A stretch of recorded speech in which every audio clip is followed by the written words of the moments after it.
Line Sport မြန်မာပရိသတ်များအားလုံးပဲမင်္ဂလာပါရှင်။ဒီနေ့မှလည်းဒီစားက United နဲ့ပတ်သက်တဲ့သတင်းအကြောင်းအရာတွေကိုပရိသတ်တွေထံကိုဝေမျှပေးတော့မှာဖြစ်ပါတယ်။ဒီနေ့အတွက်ကတော့ဒီစားပထမဆုံးအနေနဲ့ဥကန်ဒီနဲ့ယာတီကုံအထိဆက်သွားရမှာကို United ရဲ့ fan တွေစိုးရိမ်နေတဲ့ဆိုတဲ့အကြောင်းအရာနဲ့စတင်ပါမယ်။အမော်ရင်လက်ထက်တွေကပုံစံကောင်းတွေပြသနိုင်ခြင်းမရှိတဲ့ဥကာဒီယာဆိုရင်တော့လက်ရှိယာယီနီးပြဖြစ်တဲ့ Michael Carrick ရဲ့လက်ထက်မှာလည်းသူ့ရဲ့ပုံစံကောင်းတွေဟာပြသနိုင်ခြင်းမရှိသေးတာကိုတွေ့ရပါတယ်။ United ပရိသတ်တွေကတော့ဥကာဒီပွဲထွက်လူစင်ရင်မှာပါလာမှာကိုတော့မှစိုးရိမ်နေကြရတဲ့အထိဖြစ်နေခဲ့တာပါ။ဘာလို့လဲဆိုတော့ဥကာဒီပါလာပြီဆိုရင်အသင်းရဲ့ကစားပုံကကွင်းလယ်မှာနေရာလွတ်တွေအများကြီးဖြစ်သွားမှာပါပြီးခဲ့တဲ့ပွဲတွေမှာလည်းဒါကိုတွေ့မြင်ခဲ့ရမှာပါဥကာဒီလူစားဝင်ရောက်လာတဲ့အချိန်မှာ United ဟာပွဲကိုထိန်းချုပ်နိုင်စွမ်းကျဆင်းသွားပါတယ်ကွင်းလယ်မှာဆိုလို့ရှိရင်လည်းသူမရှိတဲ့အချိန်နဲ့သူရှိတဲ့အချိန်ဟာတိတိတသားနဲ့ကွာခြားသွားပါတယ်သူစီကလောအားနှုံးနေမြင်ရမယ်ဆိုပြီးထင်ခဲ့ကြပေမယ့်တကယ်တမ်းမှာတော့ဥကာဒီဝင်လာတာကလူပိုကြီးလိုပါပဲဥကာဒီယာဆိုလို့ရှိရင် United အသင်းရဲ့ကွင်းလယ်မှာပုံစံကောင်းတွေပြသနိုင်ဖို့ကိုရုန်းကန်နေရတယ်လို့ပြောလို့ရပါတယ်ကံကောင်းတာကတော့ကက်စမဲရိုရှိနေလို့ဒါ United ကွင်းလယ်ကဟန်ချက်သိပ်ပြီးတော့မပြတ်တာပါသူသာမရှိဘူးဆိုရင်တော့ဥကာဒီနဲ့တင် United ကအတော်လေးကိုရှုံးကန်နေရပါပြီအခုလည်းဥကာဒီကို United အသင်းဘက်ကလက်လွတ်ဖို့အတွက်ဆန္ဒရှိပါတယ်ဘာလို့လဲဆိုတော့ဒီနောက်ပိုင်းဥကာဒီရဲ့ဆွဲဆောင်ရေးပိုင်းတွေကအတော်လေးကိုစိုးနေလို့မှာဒါကြောင့်လေအမော်ရီယော Michael Carrick ရောအရန်လူစင်းမှာပဲထားခဲ့တာပါဒါပေမဲ့ပွဲတိုင်းလူစားဝင်လာခဲ့ပြီးဥကာဒီကဆေးထိုးတော့တာပါပဲဥကာဒီနဲ့ရှေ့ဆက်သွားဖို့ United တို့ပို့ဆိုးဖို့ပဲရှိပါတော့တယ်ဒီကြောင့်ရတဲ့ပတ်သက်ပြီးတော့ United ရဲ့ fan တိုင်းဒီလိုမျိုးခံစားရမယ်လို့ထင်ပါတယ်ရှင်။ဒီဗီဒီယိုကြည့်နေတဲ့ပရိသတ်တွေလည်းခံစားမိတယ်ဆိုလို့ရှိရင်တော့အောက်က comment လေးမှာဝင်ပြီးတော့ရေးသားခဲ့လို့ရပါတယ်ရှင်။ဆက်လက်ပြီးတော့ကတော့ကျွန်တော်တို့ United ရဲ့နိုးထောင်မှုကခံစစ်အထိုင်ကြောင့်ဖြစ်ပေမဲ့လည်းရေရှည်အတွက်ကို Rooney စိုးရိမ်နေရဆိုတဲ့အကြောင်းအရာနဲ့ရှင်းဆက်ပါမယ်။ Rooney က United ရဲ့မကြာသေးမီကရလက်ကောင်းတွေဟာတိုက်စစ်ကြောင်မဟုတ်ဘဲနဲ့ခံစစ်ပိုင်းက Harry Maguire, Lisandro Martinez နဲ့ကွင်းလယ်က Casemiro, Kobe Mainoo တို့၄ယောက်တွဲတည်ငြိမ်နေမှုကြောင့်ဖြစ်တယ်လို့ထောက်ပြခဲ့ပါတယ်။ဒီကစားသမား၄ယောက်ရဲ့ The Box လို့ခေါ်နိုင်တဲ့ခံစစ်အစုအဖွဲ့ကအသင်းကိုပုံမွေကျလစ်စေပြီ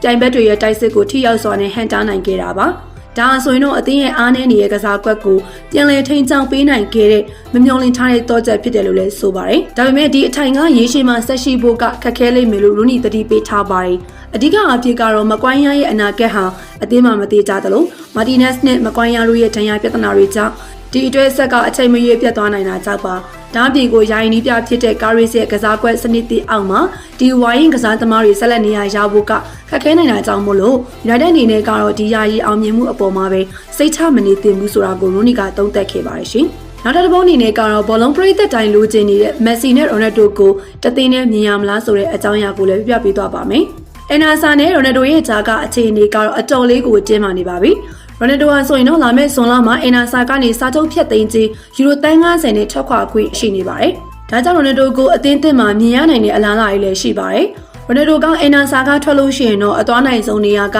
American Major League ပါ။အဲဒီမှာက David Beckham ပိုင်တဲ့ Inter Miami အသင်းက Ronaldo နဲ့ Messi ကိုတသိန်းထဲမှာပေါင်းစည်းပေးဖို့အတွက်အပြင်းထန်ကြိုးစားနေပါတယ်။ Ronaldo American ကိုသွားချင်ရတဲ့အကြောင်းရင်းတွေကတော်တော်လေးစိတ်ဝင်စားဖို့လည်းကောင်းပါတယ်။ပထမကတော့သူ Messi နဲ့တွဲကစားဖို့ပါ။ Ronaldo ကသူတို့နှစ်ယောက်ပြိုင်ဘက်တွေအနေနဲ့နှစ်ပေါင်းများစွာရှိခဲ့ပေမဲ့အနာမယူခင်မှာတော့သူ Messi နဲ့အသင်းပေါ်အနေနဲ့တစ်ခါလောက်တော့ကစားကျင်နေတာဖြစ်ပါတယ်။ဒီလိုတွဲကစားလိုက်တာဟာသူတို့နှစ်ယောက်ရဲ့ကဏ္ဍဝင်အမွေနှစ်ကိုပို့ပြီးတော့ခမ်းနားသွားစေမယ်လို့လည်းထင်ပါတယ်။ Suarez ကိုတော့မှပဲဂိုးသွင်းဘရင်ဖြစ်လာကူညီပေးနေတဲ့ Messi က Ronaldo ကိုဂိုးဖန်တီးပေးဖို့ဝင်လေးနေမှာလည်းမဟုတ်ပါဘူး။နောက်ပြီးတော့ Sorry ရဲ့ပြင်းထန်တဲ့နေအောင်ကြီးကသူ့ရဲ့အသားရည်အတွက်မကောင်းဘူးလို့အရေးပြဆရာဝန်ကအကြံပြုထားလို့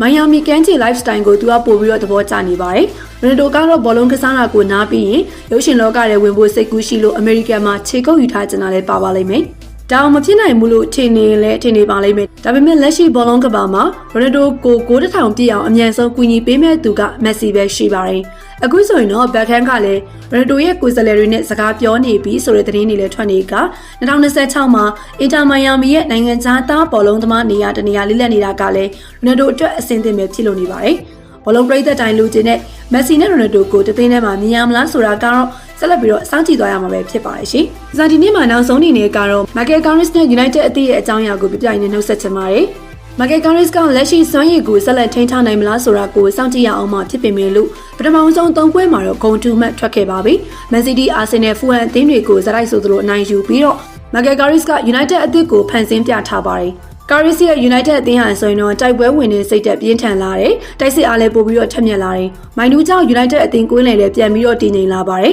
။ Final သက်ဆုံးနဲ့နေရာလွတ်တွေပြန်ပြီးတော့ရလာခဲ့တယ်။ အမော်ရီယာတို့ကနေထုတ်ပယ်ခံရပြီးတဲ့နောက် United နီးပြရာတို့အတွက် Michael Carrick ကရေပန်းအဆန်းဆုံးမဟုတ်ခဲ့ပါဘူး။ ဆိုရှာဂလက်စနာတို့က United နီးပြရာတွေအတွက်ပို့ပြီးတော့နှီးစပ်ခဲ့ပါတယ်။သို့ပေမဲ့လည်း United အသင်းဘုံအဖွဲ့တွေကတော့ Michael Carrick ကိုယုံကြည်စိတ်ချရဲခဲ့ပါတယ်။ United ရဲ့အနာဂတ်ကိုလည်းဖန်ဆင်းခွင့်ပေးခဲ့ပါတယ်။ United အသင်းဘုံအဖွဲ့တွေရဲ့ယုံကြည်စိတ်ကို Michael Carrick ကအလွဲသုံးစားမလုပ်ခဲ့ပါဘူး။မှန်ကန်တဲ့ခေါင်းဆောင်မှုအရေးအသွေးနဲ့ United ကိုအမှောင်တွေကနေပြီးတော့ပြန်ဆွဲထုတ်ခဲ့ပါတယ်။ Carrick က United ရဲ့ရိုးရာ၄ရောက်တန်းကစားပုံကိုပြန်ပြီးအသုံးပြုခဲ့ပါတယ်။တောင်ပန်တိုက်စစ်တွေကိုအားကောင်းအောင်စီမံခဲ့တယ်။လိုနယ်ပဲ Michael Carrick လက်ထက်မှာဆိုရင် United ကနိုင်ရီကန်နဲ့ပြစ်ချလိုက်သလိုပဲတစ်လွင်ထက်မြက်လာတယ်လို့ထင်ပါတယ်။ Premier League ရဲ့အကောင်းဆုံးနှစ်သင်းဖြစ်တဲ့ Arsenal နဲ့ Man City တို့ကိုတော့အနိုင်ယူနိုင်ခဲ့ပါတယ်။ဒီနှစ်ပွဲမှာ United အသင်းရဲ့ဆွဲဆောင်ရည်ကအတော်လေးချီးကျူးစရာဖြစ်ခဲ့ပါတယ်။ Fulham နဲ့ပွဲမှာကျတော့ United ကလိုအပ်ချက်တချို့ရှိခဲ့ပြီးတော့နောက်ဆုံးအချိန်ထိနိုင်ပွဲရအောင်ရုန်းကန်ခဲ့ရပေမဲ့လည်း၃ပွဲစရိုက်ဆိုသလိုနိုင်ပွဲတွေပိုင်ဆိုင်နိုင်ခဲ့ပါတယ်။ Michael Carrick က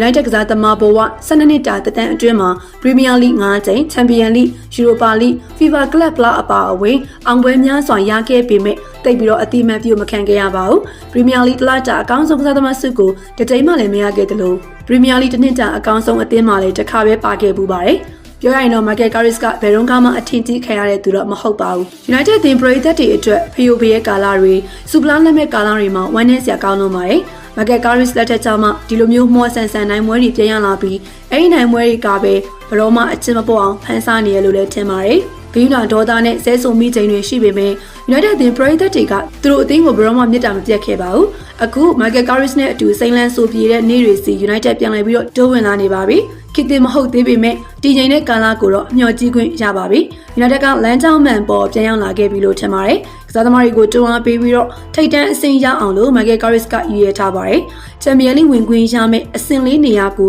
သိမ်းပိုက်နိုင်မလားဆိုတာကတော့ကျွန်တော်ဆက်လက်ပြီးတော့စောင့်ကြည့်သွားရမယ့်အနေအထားမှာရှိပါတယ်ရှင်။ ဟုတ်ကဲ့ပါဒီကနေ့ရဲ့သတင်းအကြောင်းအရာတင်ဆက်မှုကတော့ကျွန်တော်ဒီမှာပဲပြီးဆုံးပါပြီ။နားဆင်ပြီးခဲ့တဲ့အတွက်ချစ်တဲ့ပရိသတ်များအားလုံးကိုအထူးပဲကျေးဇူးတင်ပါတယ်ရှင်။ဒီဇိုင်းပရိသတ်များအားလုံးနေထွက်မှာရွှေခွက်နဲ့ငွေတွေအပြည့်အမောက်ခံယူနိုင်ကြပါစေ။